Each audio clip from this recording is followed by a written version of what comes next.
Networking is normally a term reserved for business. With the expansion of the World Wide Web, networking has morphed to be more of a social activity compared to just business. Social networking has crossed over generations, language barriers, gender, etc. to connect more people than ever before.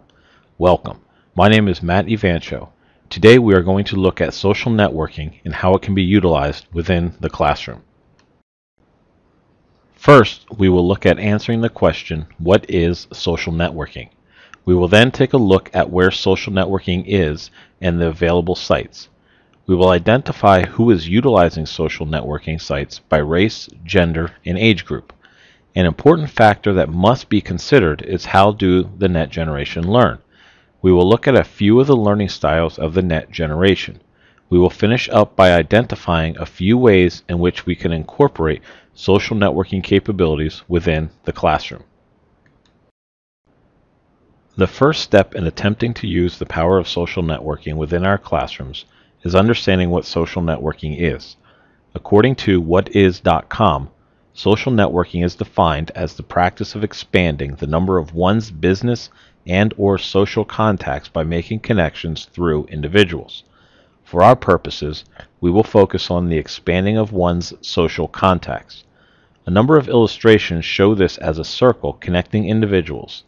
These illustrations are not accurate since some of the individuals in the network will develop contacts with other individuals outside of the circle. Illustrations defining social networking should look more like this one. The illustration shows the connection of individuals and the social contacts made.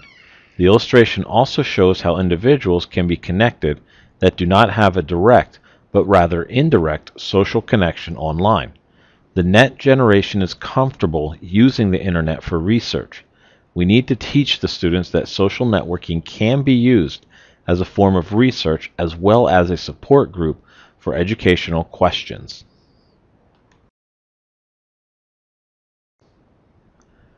Networking sites online are not new. Social networking sites likewise have developed and expanded over time. Social networking sites can range from business-related sites to high school classmate sites to dating sites to sites meant for people to connect with other people with similar interests.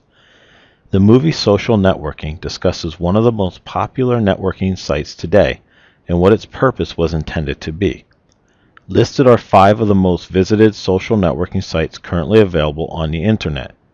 MySpace.com was popular in the late 1990s and was mainly used by individuals in their late teens to early 20s, but not limited to this age group. Facebook emerged and became the #1 social networking site online. While these sites have been used for social networking, Twitter has come onto the scene and is used as more of a social communication tool. Each site offers its users the ability to communicate with a large number of people over the web. Let's focus on the most popular social networking site, Facebook. Currently, Facebook boasts more than 350 million users and approximately 50% log in daily with 60 million active users. Now let's take a look at what can be seen by looking at the breakdown of Facebook users in the United States.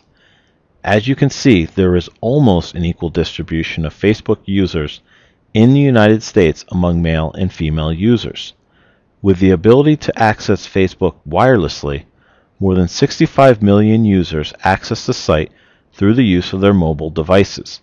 When you look at the number of United States users on Facebook broken down by age groups, it is not too surprising. It is estimated that 35% of United States Facebook users are between the ages of 12 and 17 years old, which would equate to approximately 122.5 million users.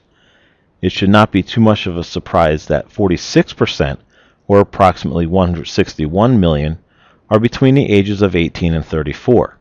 This was the age group that Facebook was originally created for. Racially, the largest group using Facebook within the United States are Caucasians at 74%. African Americans are second at 14% of the United States users. The other ethnic groups have increased over time.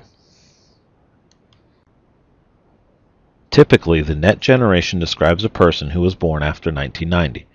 These learners have grown up in a world entirely different than the generations before them. Today's learners are connected and gather information from a number of different media. The old style of sitting at a desk and having information spoon-fed to them does not bring about the most success. The Net Generation learner wants to have the opportunity to interact and explore with other learners. The Net Generation wants their education to have relevancy. They do not want to learn about material that does not and will not pertain to their future. The Net Generation are learners who multitask. They may be studying for a test, listening to music, have the TV on, chatting with friends, and reading email all at the same time. The Net Generation prefers material to be presented using multiple forms of media. While the Net Generation will learn from lecture, they would rather watch a video presentation or be given an exploration activity. The Net Generation is driven to succeed. They know what they want to accomplish and look to find all necessary information to make this happen. As we have seen, social networking sites are being used by a number of learners from the Net Generation. What educators must do is identify how we can use the power of social networking to aid learning. If educators can successfully tap into this power, they can now reach more students and offer them multiple media and support they desire. While the possibilities are limitless, here are a few to help get the creative thoughts moving involving a class social networking page. The first possible implementation is to create a question and answer section on the class page. The students can use this section of the page to connect with each other outside of class without the need to call or text a classmate. The students could elicit assistance from every member of the class, including the teacher, rather than just one or two classmates they may be friends with. A second possibility is to create a reinforcement section on the class page. Members of the class could use this section to catch up on assignments they missed when they were absent. Also, videos or links to other sites to reinforce what was learned in class could be included in this section. A third example would be to utilize the class page to assign online learning such as extra practice from the online textbook, enrichment practice from an outside source, or a web quest. The class Facebook page would act as a portal for learners to create an online learning environment for the class. If this can be accomplished, an educator's classroom will now have the ability to last 24 hours a day rather than just the time we see them within the classroom. For our classrooms to be successful with this new generation of learners, it is very important for us to reach them in ways they are comfortable with. Social networking is a powerful tool. It is time for educators to link into this powerful tool and use its benefits within the classroom. Thank you.